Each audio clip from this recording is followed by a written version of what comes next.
Previous session के अंदर हमने ASP.MVC के अंदर टेम्पलेट ऐड करने का तरीका देखा कि एक्चुअली हम कैसे टेम्पलेट ऐड कर सकते हैं, और फिर हमने देखा रेंडर बॉडी को यूज़ करते हुए हम जिस जगह रेंडर बॉडी को पेस्ट करते हैं उस स्पेसिफिक जगह पर अपने कोड को ला सकते हैं। आगे जाने से पहले यानी हम मज़ीद प्रोफेशनल वर्किंग पे जंप करने से पहले ये जानना चाहते हैं कि एक्चुअली रेजर इंजन जो है हमारे पास यानी रेजर सिंटैक्स ये क्या है और इसकी बेसिक डेफिनेशन और वर्किंग है क्या। रेजर इंजन जब हमने स्टार्टिंग से बिल्कुल अपने प्रोजेक्ट को स्टार्ट किया तो जब भी हम व्यू जनरेट करते थे, यानी फॉर एग्जांपल अगर मैं अपने यूज़र के व्यू पर आऊँ, ठीक है, जो हमने स्टार्टिंग से काम किया, जैसे ये लॉगिन पेज है हमारा, तो इसमें देख रहे हो आप @ के साइन के साथ जो टेक्स्ट स्टार्ट हो रहा है, ठीक है, ये हमारा रेजर सिंटैक्स कहलाता है, जो कि रेजर इंजन के बिहाफ पर ASP.MVC को सपोर्ट करता है। और जो भी इंटरेक्शन है HTML और सर्वर साइड C# लैंग्वेज के दरमियान, वो इंटरेक्शन इसी रेजर सिंटैक्स के जरिए से ही पॉसिबल हो रहा है, ठीक है। यानी अगर मैं सिंपल HTML की बात करता हूं तो ये सर्वर साइड को हैंडल नहीं कर पाएगा, लेकिन जैसे ही इसके साथ रेजर सिंटैक्स ऐड होता है तो वो क्या करता है, व्यू को सर्वर साइड स्क्रिप्टिंग के साथ ऐड कर देता है। यही वजह है कि व्यू में हमारा कोड मॉडल बेस भी रन हो जाएगा और जो वीक डेटा होता है यानी रेजर सिंटैक्स की लूपिंग के जरिए या सिंटैक्स के जरिए या वेरिएबल के जरिए से हम जो लाना चाह रहे हैं वो भी हम वहां पर लाकर व्यू में डिस्प्ले करवा सकते हैं। तो इसको स्क्रैच से स्टार्ट करने के लिए, समझने के लिए सबसे पहले तो हम इसकी कुछ डेफिनेशन समझते हैं थियोरेटिकली, और उसके बाद हम स्क्रैच से बिल्कुल एक कंट्रोलर बनाएंगे और वहां पर जाकर देखेंगे कि एक्चुअली हम किस तरह से रेजर सिंटैक्स लिख सकते हैं और उसे एग्जीक्यूट कर सकते हैं। Let's see. तो Razor is one of the view engine supported in ASP.NET MVC. Razor allow you to write mix of HTML and server side code using C# और Visual Basic. जैसे मैंने स्टार्टिंग में जिक्र किया कि ये एक इंजन सपोर्टेड है जो कि ASP.MVC को सपोर्ट कर रहा होता है, और इसके जरिए से आप मिक्स अप कोड लिख सकते हैं, यानी HTML और सर्वर साइड जो कोड है यानी C# का जो कोड है इसे मिलाकर आप अपने व्यू के अंदर ऐड करवा सकते हैं। सर्वर साइड की कोड की जहां तक का ताल्लुक है तो C# भी मैं यूज कर सकता हूं और विजुअल बेसिक भी यूज कर सकता हूं, जैसे एज यूजुअल हम C# को इस्तेमाल कर रहे हैं। Razor view with visual basic syntax has .vb HTML file, whereas अगर आप C# को इस्तेमाल कर रहे हैं तो जो भी व्यू का एक्सटेंशन होगा वो क्या होगा, CS HTML, जो कि हमारे व्यू में नॉर्मली होता भी है। तो उसके अगर कुछ इंपॉर्टेंट पॉइंट बताऊं, यानी जब रेजर इंजन को आप सिंटैक्स को लिख रहे होंगे तो वो हमेशा कैसे स्टार्ट होगा, @ के साइन के साथ स्टार्ट होगा। अगर आप मल्टी लाइन पर लिख रहे हो तो @ के साथ कर्ली ब्रैकेट ओपन क्लोज होगी, ठीक है, ये अभी हम एग्जांपल्स में जाएंगे तो देखेंगे। इसी तरह अगर आप इनलाइन एक्सप्रेशन यानी एक ही लाइन पर एक्सप्रेशन या वेरिएबल फंक्शन लिख रहे हो तो स्टार्टिंग में सिर्फ आपको @ का साइन लिखना पड़ेगा। Code statement and with semicolon, variable and declare with the war keyword, यानी अगर आप वेरिएबल डिक्लेयर करना चाह रहे हो तो उसके लिए आपको वार कीवर्ड का इस्तेमाल करना होगा। String are close with quotation marks, quotation का इस्तेमाल किया जाएगा स्ट्रिंग के लिए। केस सेंसिटिव है, और इसी तरह जो भी एक्सटेंशन है यानी जब फाइल को क्रिएट करेंगे तो उसके साथ एक्सटेंशन आप कौन सा इस्तेमाल करेंगे, CS HTML इस्तेमाल करेंगे, जो व्यू जनरेट करते वक्त ऑटो जनरेट होकर वहां पर हमें दिखता भी है। ये किस तरह से काम करता है, ठीक है, तो इसको समझते हैं। Razor is a simple programming syntax for embedding server code in a web page. ये हम देख चुके हैं कि मकसद ही रेजर इंजन को इस्तेमाल करने का क्या है कि हम C# यानी सर्वर साइड और HTML को एम्बेड करके लिख सकें। Razor syntax is based on the ASP.NET framework, the part of the Microsoft.NET framework that's specially designed for creating web application. Web application create करने के लिए बनाया गया। The Razor syntax give you all the power of ASP.NET, but is using a simplified syntax that easier to learn if you are a beginner and make you more productive if you are an expert. यानी ना सिर्फ आप इसको इस्तेमाल कर रहे हैं ASP.NET पे, बल्कि ये एक सिंप्लीफाइड आपको और इजीएस्ट वे दे रहा है। अगर आपने पहले कोई भी प्रोग्रामिंग लैंग्वेज पढ़ रखी है तो आप बहुत आसानी के साथ इसके सिंटैक्स को समझ सकते हैं और उसके बाद आप इसे लिख सकते हैं। तो Razor web pages can be described as HTML page with two kind of content, यानी HTML का कंटेंट होगा उसके अंदर और Razor कोड होगा, ठीक है, जो स्टार्टिंग से ही डेफिनेशन पे देखते आ रहे हैं। When the server read the page, it run the Razor code first before it send the HTML page to the browser, यानी पहले वो कौन सा कोड पढ़ेगा, हमारा सर्वर Razor कोड पढ़ेगा सेंड करने से पहले HTML को ब्राउजर पर। The code that is executed on the server can perform tasks that cannot be done in a browser. For example, accessing a server database, server code can create dynamic HTML content on the fly before it is sent to the browser seen from the web server or browser. The HTML generated by the server code is not difficult or different than static HTML content. In simple word, जब आप दोनों code को इम्बेंड करके run कर रहे हो तो आपका सर्वर सबसे पहले किस कोड को पढ़ रहा है, रेजर सिंटैक्स को पढ़ रहा है, और रेजर सिंटैक्स को पढ़ने के बाद वो HTML के डेटा को ब्राउजर पर क्या कर रहा है, सेंड कर रहा है, ताकि जो भी डेटा तुम रेजर सिंटैक्स के जरिए से अपने मॉडल से या डेटाबेस से एक्सट्रैक्ट कर रहे हो, ठीक है ना, वो चीज पहले सर्वर को पता चले कि कौन सा कोड सर्वर से आ रहा है और कौन सा कोड जो है हार्ड कोडेड सिर्फ और सिर्फ व्यू के जरिए से यानी रेजर सिंटैक्स के जरिए से हमारे व्यू पर दिखेगा। जैसे फॉर एग्जांपल मैं व्यू पे जाके H1 का टैग लिख देता हूं तो उसका ताल्लुक हमारे डेटाबेस या मॉडल से नहीं है, ठीक है, लेकिन कोई ऐसा कोड है जो मॉडल के जरिए से आ रहा है तो सर्वर उसको पहले रीड करेगा अकॉर्डिंग टू द कंटेंट। तो ये तो थ्योरेटिकली हो गई कि एक्चुअली रेजर सिंटैक्स क्या है और वो किस तरह से वर्क कर रहा होता है। अब हम देखते हैं इसे प्रैक्टिकली, लेट्स सी। तो इसके लिए एज यूजुअल जो कंट्रोलर हमारे पास थे हम अभी उन्हें बिल्कुल यूज नहीं करेंगे क्योंकि वो सेपरेटली उस पर्पस के लिए हैं जिस पर्पस पे हम प्रीवियस सेशन तक कवर करते हुए आ रहे हैं। लिहाजा मैं कंट्रोलर पे चलता हूं और एक ब्लैंक कंट्रोलर क्रिएट करता हूं, ठीक है, एम्प्टी विच मीन, और मैं इसका नाम रख देता हूं रेजर, ठीक है। कंट्रोलर क्रिएट करने के बाद एज यूजुअल हमारे पास डिफॉल्ट एक एक्शन मौजूद है और इसके लिए हम इंडेक्स पे राइट क्लिक करते हैं और डायरेक्ट चलते हैं ऐड व्यू पर, ठीक है। ऐड व्यू पर हम क्या करेंगे, विदाउट मॉडल यूज करेंगे क्योंकि कोई भी मॉडल मैं इस्तेमाल नहीं करना चाह रहा हूं, मैं तो सिर्फ रेजर सिंटैक्स को समझना चाह रहा हूं। लिहाजा जो चीजें यहाँ पर लिखी हुई हैं एज कंपेयर टू प्रीवियस हम वैसे ही रहने देंगे। जैसे मैं इसको ऐड पर क्लिक करूंगा तो आप देखेंगे कि रेजर के नाम से हमारे पास एक व्यू के अंदर फोल्डर बन चुका है और इसमें एक इंडेक्स यानी जिस एक्शन के जरिए से मैंने व्यू जनरेट किया था उसी के रिस्पेक्ट से हमारा व्यू हो गया और इसका एक्सटेंशन भी CS HTML के साथ आ रहा है और ये हमारा ब्लैंक व्यू है जिसके अंदर कोई भी मॉडल हमने यूज नहीं किया। तो सबसे पहले हम समझते हैं कि सिंगल लाइन और मल्टी लाइन रेजर सिंटैक्स को हम कैसे इस्तेमाल करते हैं। तो सबसे पहले मैंने एक H1 का टैग बना लिया, ठीक है, और इस H1 के टैग के अंदर मैं @ लिखता हूं और उसके बाद डेट एंड टाइम। तो डेट एंड टाइम को आप कॉल कर रहे हैं तो इसके लिए आप डेट एंड टाइम लिखेंगे। डेट एंड टाइम एक क्लास है, क्लास से मैं किस चीज को कॉल कर रहा हूं, नाउ को, यानी जो डेट एंड टाइम इस वक्त मशीन पर मौजूद है उस चीज को मैं एक्सट्रैक्ट करना चाह रहा हूं। तो सिर्फ मैंने डॉट लिखा है, आई मीन डॉट नाउ लिखा है, बाकी इस चीज को हम रन करेंगे और रन करने के बाद देखेंगे कि एक्चुअली डेट एंड टाइम के जरिए से कौन सी चीज एक्सट्रैक्ट होकर यहाँ पर आ रही है। तो प्रोग्राम रन करता हूं।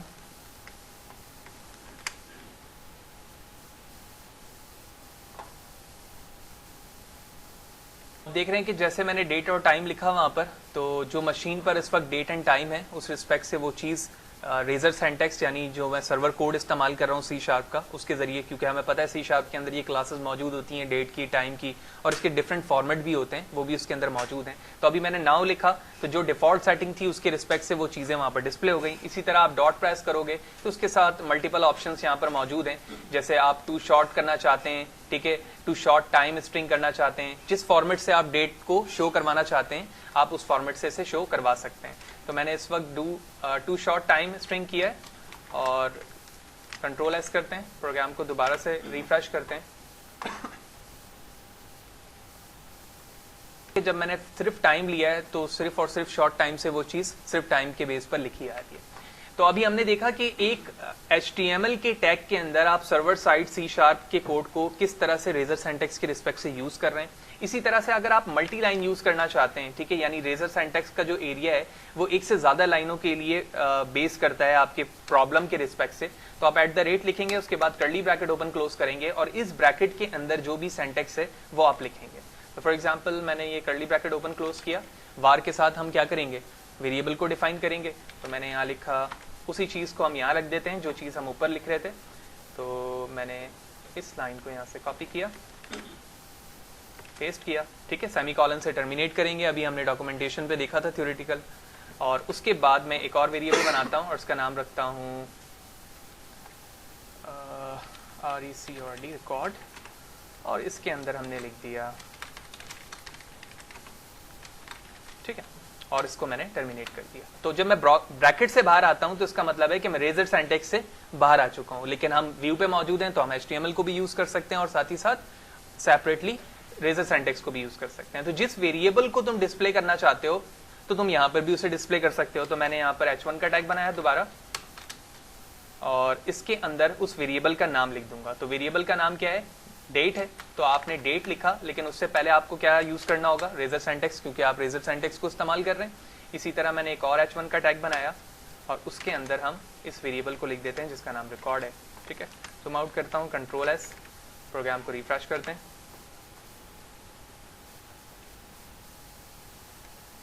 तो दूसरी चीज भी अब यहाँ पर आप देख रहे हो वैसी एग्जीक्यूट हो गई जैसे कि हमने फर्स्ट की थी।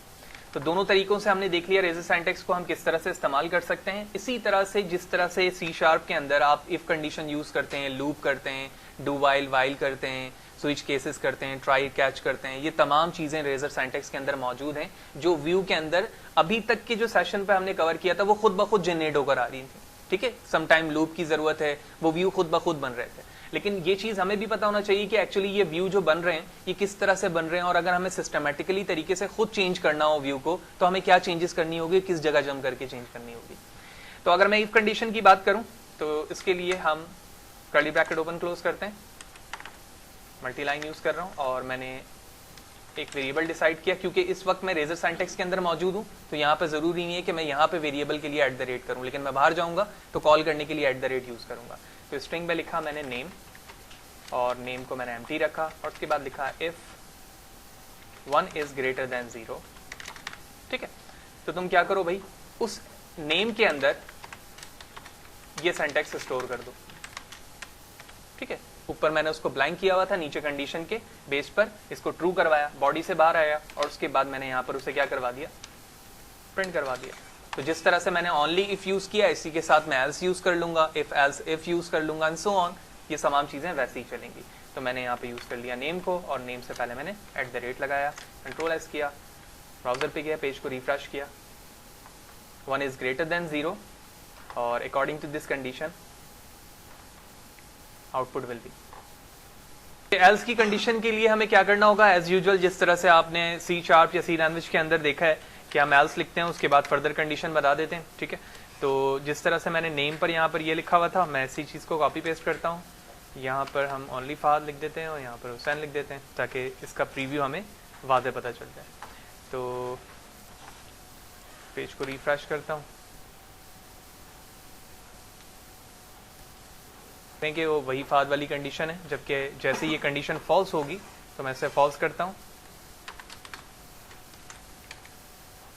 ठीक है, ग्रेटर देन को लेस देन किया मैंने, and let's see what will be the output.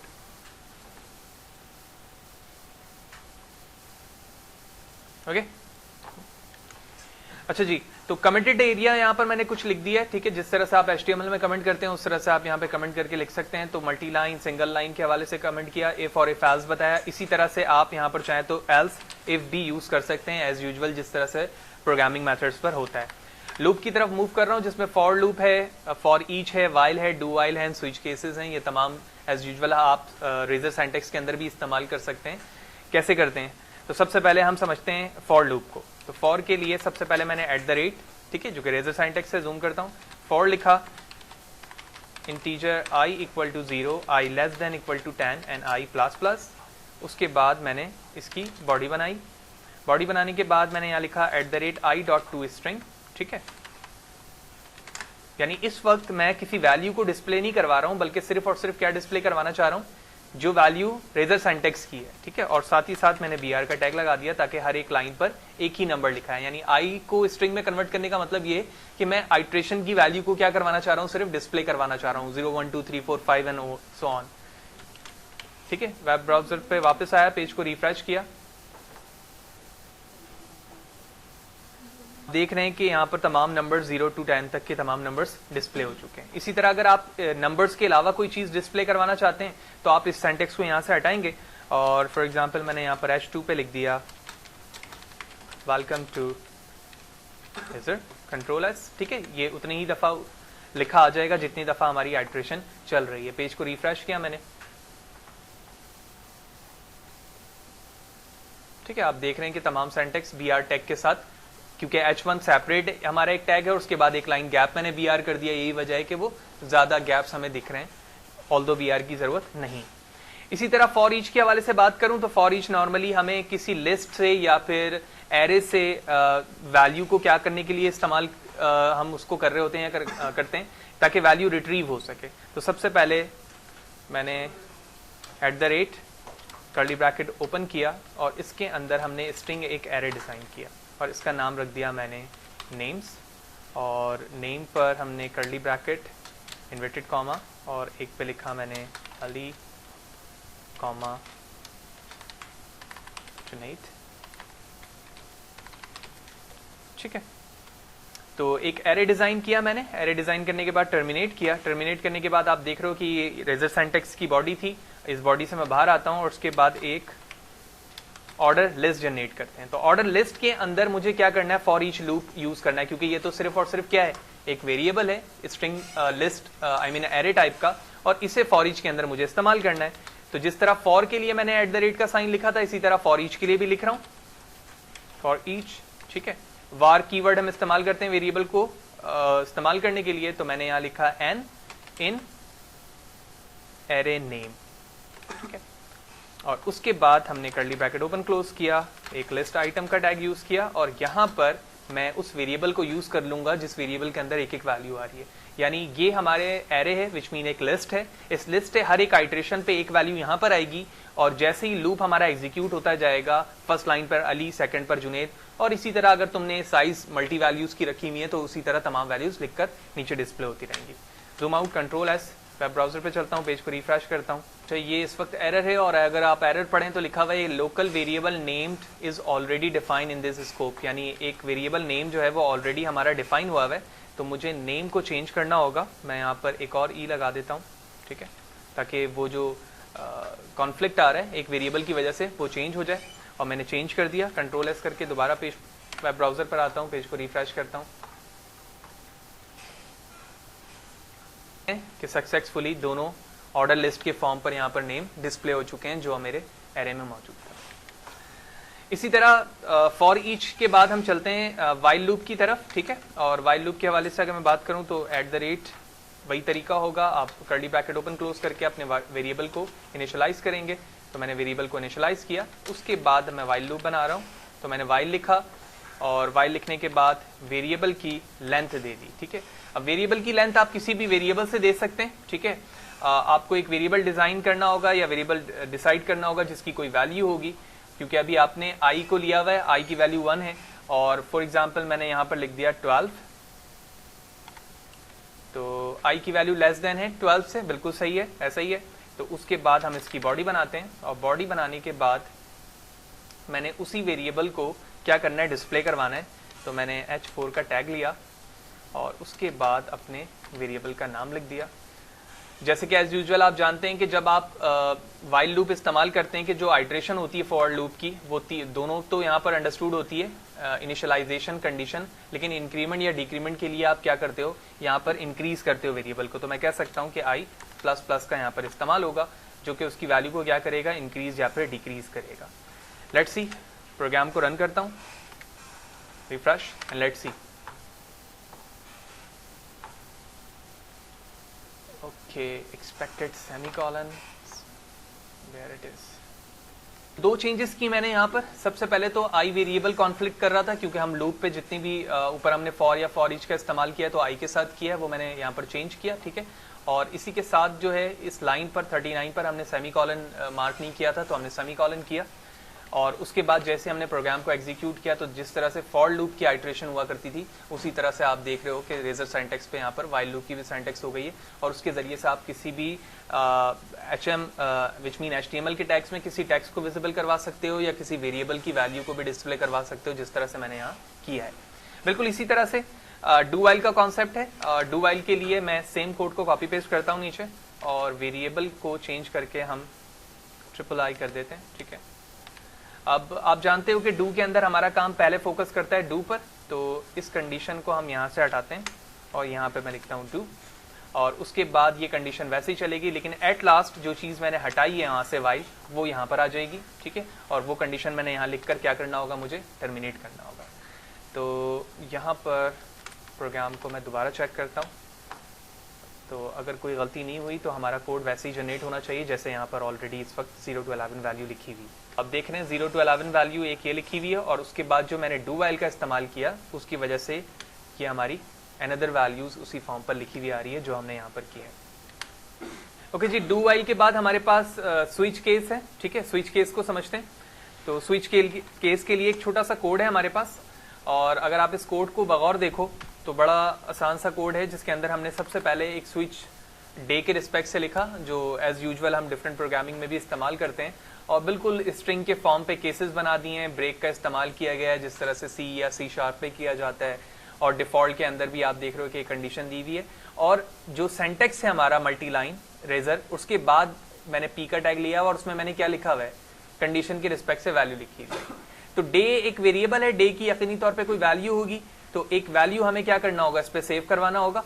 तो ऊपर देखो अगर इस कोड पे, तो यहां पर हमने क्या किया, एक वेरिएबल लिया वीकडे, और वीकडे में बताया भाई कि जो आज नाउ के रिस्पेक्ट से डे ऑफ वीक है वो इसमें स्टोर हो जाए सी शार्प के कोड के से रिलेटेड, और वेरिएबल डे के अंदर वीकडे की जो वैल्यू होगी वो स्ट्रिंग में कन्वर्ट होकर आ जाएगी।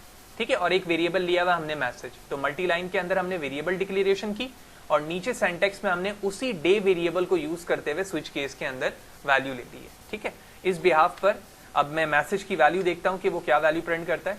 पेज को मैंने रिफ्रेश किया,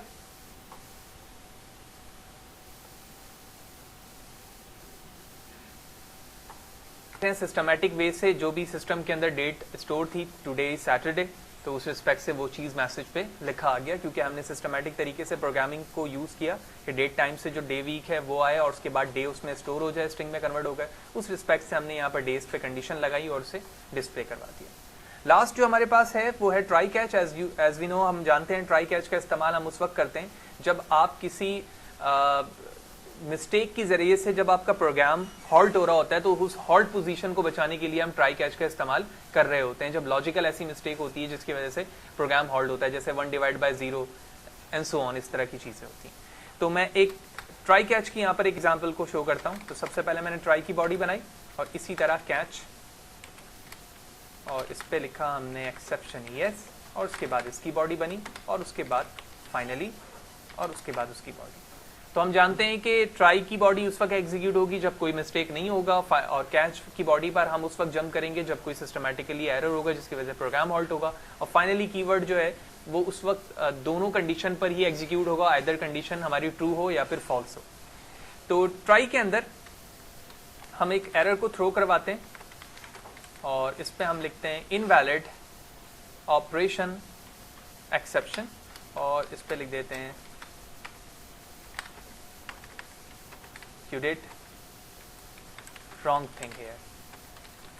ठीक है, एक एरर लिख दिया मैंने यहाँ पर, और एरर थ्रो करवाने के बाद मैं कैच पे जाता हूँ, और मैंने h1 के टैग पे लिख दिया एरर इज। ठीक है, और एरर को शो करवाने के लिए वेरिएबल ex का इस्तेमाल होगा क्योंकि एक्सेप्शन में मौजूद है, तो उसको मैंने यहाँ पर कॉल कर लिया, और फाइनली के अंदर मैंने p का टैग यूज किया, और इसमें कह दिया finally for try and catch. ठीक है, तो फाइनली दोनों कंडीशन में चलेगी। ट्राई जब वो कुछ गलत कर रहे होंगे आप इनवैलिड ऑपरेशन पे, तो वो चीज़ उस वक्त एग्जीक्यूट होगी, और अगर आपका कंडीशन रॉन्ग है तो हम कैच की तरफ आ जाएंगे। प्रोग्राम रन करता हूँ, पेज को रिफ्रेश किया, जो एरर हमने वहां पर इनवैलिड ऑपरेशन के बेस पर खुद थ्रो करवाया है, डेलिबरेटली मैंने वहां पर वो थ्रो करवाया ताकि मैं टाइप ऑफ एरर को ट्राई के जरिए से हैंडल करवा सकूं, तो वो यहाँ पर लिख कर दे रहा है वो टाइप ऑफ एरर, और साथ ही साथ फाइनल का कोड भी हमारा एग्जीक्यूट हो रहा है, क्योंकि हमने ये पहले ही समझ लिया था कि फाइनली दोनों कंडीशन पर हमारा कोड चलेगा। तो आप इसको मजीद इनहेंस कर सकते हैं, जैसे 1/0 के जरिए से, तो और भी सिस्टमैटिक तरीके से ये बात आपको समझ में आ जाएगी। तो ये था हमारा रेजर इंजन, जिसके अंदर अगर मैं स्टार्टिंग से बात करूं तो सबसे पहले हमने देखा सिंगल लाइन एक्सप्रेशन और मल्टी लाइन क्या है, रेजर सिंटैक्स में हम किस तरह से इस्तेमाल करते हैं, फिर वेरिएबल डिक्लेरेशन और उसको कॉल करने का तरीका, और फिर उसके बाद हमने ये देखा कि किसी वैल्यू को हम किस तरह से इफ और एल्स के अंदर इस्तेमाल कर सकते हैं, जिस तरह इफ है, फिर इफ एल्स है, इफ एल्स इफ है, फिर उसके बाद हमने लूपिंग में for loop, for each, while, do while and switch cases देखे, और फिर फाइनली हमने ट्राई कैच देखा। तो इस वक्त जितनी भी कोडिंग मैंने की है वो मॉडल के बगैर की है, ठीक है ना, कोई मॉडल इसमें इन्वॉल्व नहीं है, जो भी चीजें हो रही हैं वो रेजर सिंटैक्स से हार्ड कोडेड हो रही है।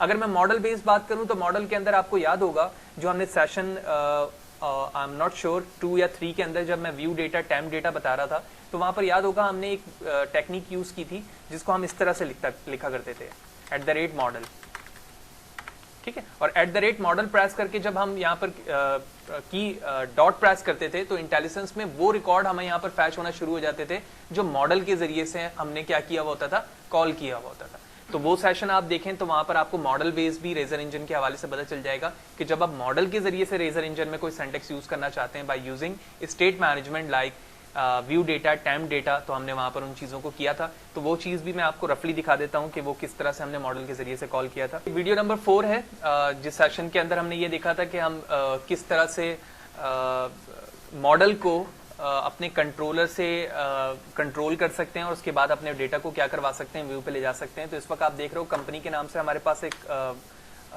मॉडल है और इस कंपनी के अंदर हमने आईडी, नेम, प्रोडक्ट और लोकेशन के एट्रीब्यूट इस्तेमाल किए हुए थे। और जब मैंने कंट्रोलर से व्यू बनाया तो हमने व्यू के अंदर उसी मॉडल को इस्तेमाल किया, ठीक है ना। जैसे अभी तो मैं व्यू को इस्तेमाल नहीं कर रहा हूं, अभी तो हम एम्प्टी विदाउट मॉडल इस्तेमाल कर रहे हैं। तो जब मॉडल के साथ मैंने इस्तेमाल किया तो ऊपर एक लाइन देख रहे हो आप, ये मॉडल का नाम लिखा आ रहा है यहाँ पर, और उसके जरिए से @model.id के जरिए से वही आईडी फैच हो रही है जो आईडी मेरे मॉडल के जरिए से कंट्रोलर पर डेटा को ट्रांसफर कर रही है और वो वैल्यू हमारे व्यू पर सक्सेसफुली आ रही है। तो ये वो तरीका होता है जब आप मॉडल को यूज करते हुए रेजर इंजन पे क्या कर रहे होते हो, फैच करवा रहे होते हो या कॉल कर रहे होते हो। बाकी तमाम चीजें जो कि वीक बेस थी, यानी वो तमाम चीजें जो आप रेजर के जरिए से डायरेक्टली फैच करवाते हैं या डिस्प्ले करवाते हैं, वो हमने यहाँ पर तमाम सेशन पे, इस सेशन पे ये चीजें देखी। और सेशन नंबर 4 के अंदर मैंने इसी चीज को स्टार्टिंग पे बताया था कि एक्चुअली @model के जरिए से वो काम कैसे होगा जो मॉडल के जरिए से ली जाती हैं चीजें। तो नेक्स्ट सेशन पर जब हम जाएंगे तो अब हम देखेंगे रेजर इंजन के बाद कि HTML हेल्पर क्या चीज है। HTML हेल्पर से मुराद ये है कि अभी तो हम सिर्फ रेजर सिंटैक्स के जरिए से डेटा को विजिबल करवा रहे हैं।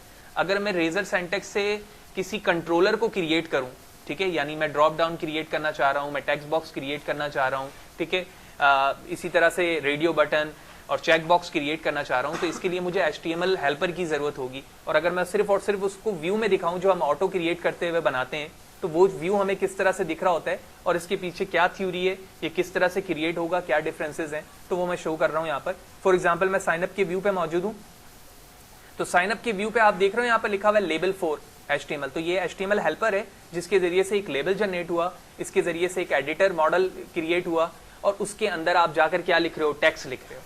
तो नेक्स्ट सेशन पे इसके हवाले से हम बात करेंगे कि हम किस तरह से कंट्रोलर क्रिएट कर सकते हैं और बने बनाए कंट्रोलर को हम किस तरह से एडिट करके अपनी मर्जी के मुताबिक चेंज कर सकते हैं।